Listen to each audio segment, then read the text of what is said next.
But some big news coming out from the NASCAR community. Chase Elliott, he has been suspended from the next Cup Series championship event at St. Louis following Monday's race at Charlotte Motor Speedway. NASCAR ruled that Chase intentionally crashed Denny Hamlin on lap 186 of Monday's Coca-Cola 600 at Charlotte, turning left into Hamlin's right rear quarter panel and sending the 11 head-on into the outside safer barrier on the front straightaway. Here is reaction from both race car drivers in car. Coming inside here. Inside, you're going to be 3 wide mid. 11's right with you. Just a 9, still outside here. Still there, chasing you down. Still down there. Ooh. Ooh.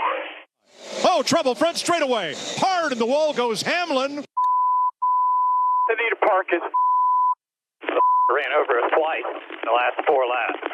He just hung a left and right rear. Ooh, that was big. They were bouncing off each other. I couldn't slow down. Ah, you're good, man. They were trying to wreck. They were wrecking each other. That's as intentional as it gets. Got no brake. Just bring it to us if we can fix this piece. And now Fox Sports did speak with both drivers once they were out of the race. Take a listen. It's a tantrum, and he shouldn't be racing next week. Right rear hooks are absolutely unacceptable. I don't care. It's the same thing Bubba Wallace did with Kyle Larson. The exact same. He shouldn't be racing.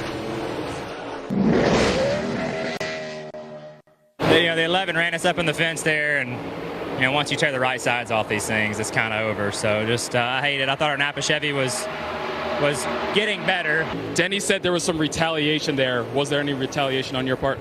Like I say, once you hit the wall on these things, you can't drive them anymore. So unfortunately, just an unfortunate circumstance.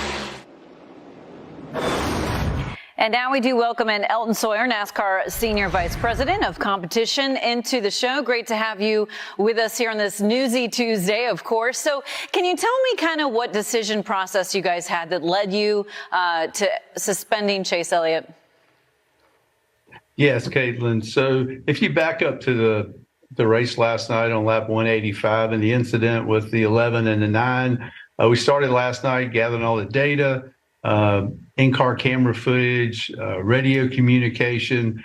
That led into this morning with a deeper dive, continued to look at in-car camera footage, all available resources, and we landed on the fact that this was an act that definitely, in our view and with the resources and the data we collected, was an act that was intentional.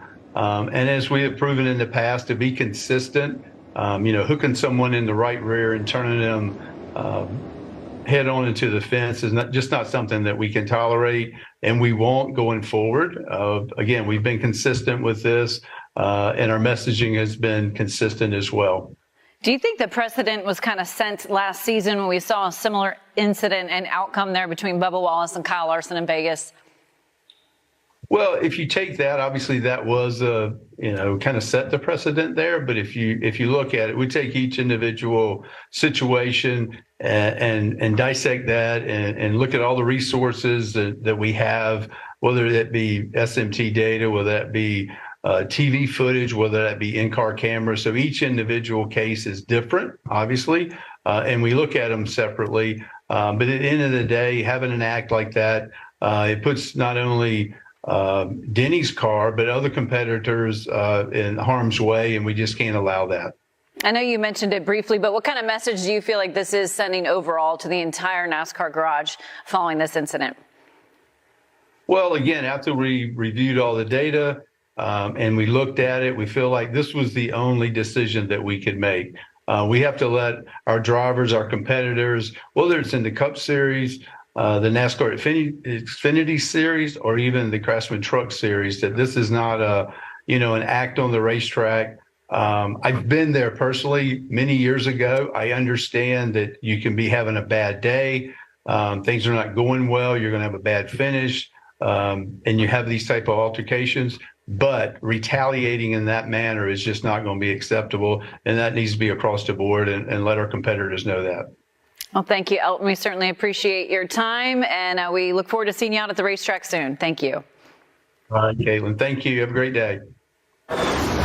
And Hendrick Motorsports released this statement. We understand NASCAR's need to maintain consistency in its officiating. The penalty will not be appealed, and we will submit a formal request for a playoff waiver. Corey LaJoie, 31, will drive the number 9 Chevrolet Camaro ZL1 this weekend at St. Louis.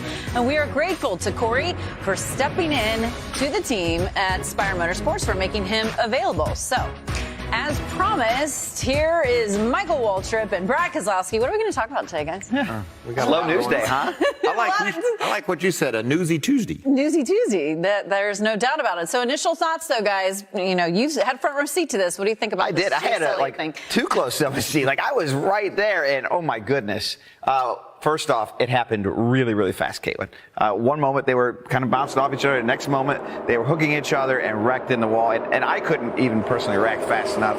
I was lucky to get through this without being, major escapes. A little slide action there, but this could have been even worse than it was. And when I came by a lap later and saw Denny Hamlin's marks, all I could think was, oh, my goodness, he must have hit a ton. So I'm glad that he's okay. Yes. But from NASCAR's perspective, this is a really difficult situation. These cars are still going almost 200 mile an hour, and these hits are serious. These are the hits that can end your career very easily. So I understand Elton's comments about stepping in, having to handle this and do something, because there is a boundary here. And I think that's what NASCAR is trying to say. We want you to race hard. We don't want to step in every time somebody makes a little bit of contact or rubs. But hooking someone in the right rear corner, out of bounds. Yeah, I agree. And you saw Denny's head there. I talked to Denny a little while ago, and he said his neck was so sore he could hardly move it. And when I watched the wreck live on TV, I saw Brad make a little bit of contact. So I gave it the benefit of the doubt. Maybe Brad got there and hit Chase when he bounced off the wall. But when you slow it down and look at it, it was just an overreaction. I mean, he totally turned left and wrecked Denny on purpose. And so I applaud NASCAR for making that decision. And, you study the SMT data, and SMT data does not lie. Now, I'm not saying drivers do lie, but sometimes drivers remember the facts a little bit differently than maybe they were exactly when it went down. So Denny was really aggressive about his opinion over what happened in that crash. And NASCAR sided with Denny, looked at the data, as you heard Elton Sawyer say, and came to the decision that it was intentional. And hooking somebody in the right rear, you can't hook somebody in the left rear either. Any hooking is a bad deal in NASCAR. That causes direct impacts with something, and I'm glad NASCAR stepped in. You talk about what happened at Darlington between Logano and Byron when Joey hit him in the back to win that race. Well, that's bumping, that's rubbing, that's racing. Hooking is not. What did you think when you saw that data that Denny posted on Twitter? Well, first off, I think NASCAR made the decision off the data, because the data is kind of clear, it's objective. For the first time in a long time, NASCAR has real key evidence to make these decisions. And I think what they saw in that data is right where that red line was. They saw the 9 car turn the wheel hard to the left. I'm thinking that's what they made the decision off of, because the video can be a little bit difficult and you have to slow it all down. But when you look at it right here, it's pretty clear that that's what happened. I had hoped personally that wasn't what happened. Yeah. I had hoped that he had broke the toe link or something else had happened that would make the car swerve left. But it's very clear from the data that the toe link was not broke, and that the steering wheel turned left and it returned back to normal. And that data shows that very clearly. And there's a precedent set at Las Vegas when Bubba did what he did and turned left hard into another car, crashed him on the outside. You can see what happens to Larson here when Bubba searched him out and wrecked him. Now, that was even more egregious, I guess, or it was a little bit slower. It took a little bit longer to develop than what happened yesterday, but it doesn't make it any different or any better. And NASCAR put Bubba on the sidelines, and that's what they had to do with Chase. And what I think is interesting about that video is exactly what NASCAR doesn't want. You saw the 20 car get involved in that wreck last year. Almost knocked him out of the playoffs. Yeah. Like, this is what they don't want. And I also heard Elton talk about, hey, we're trying to send a message. And I think that's the biggest thing for NASCAR is NASCAR has a responsibility not just to the Cup Series, but they have a responsibility to the NASCAR Xfinity Series, the NASCAR Cup Series, and even all the local racing series, Michael, to say, hey, this is what we think our racing should be like. This is where we think the lines are. And they made a clear message today by setting that culture. Like, the culture in our garage and the way we race is not just what you promote, it's what you tolerate. And they just said today, we will not tolerate this. Yeah, no question about it. So Chase Elliott has now been suspended. Corey LaJoie will be racing for Hendrick Motorsports. What do you think about the choice to put him in the car? I just love it. I mean, everybody wants to see Corey get a chance. They think he overachieves in the 7 car. We've seen Carson Hocevar step into the 77 for Spire Motorsports and do a great job in the Xfinity Series. So that means Carson's going to get the chance to get in the 7 car, which is really cool for me too, because I'm a truck guy. I've followed him his whole career, and I've been a big Corey LaJoie fan for a really long time. He does so many great things in the community of NASCAR, has that great kickball game. He's a terrific athlete, crazy athlete, and he's a talented racer. His dad is one of the 75 greatest racers. That's his family has a lineage, his grandpa, and this is fun for Corey LaJoie. I'm glad he's getting this chance, and I think everybody's, sad that this happened to Chase, that this had to go down the way it did, but happy that Corey's getting the chance. Yeah, sometimes something positive can come out of a tough situation, and we wish Corey the best in this opportunity. Yes, so there will be a lot of moving pieces to follow as we continue following this story, of course, with Corey LaJoie in the car. So, hey, race fans, thanks for watching our video. For all NASCAR on Fox News, content, and the best clips from Fox Sports, be sure to follow and subscribe to our channel.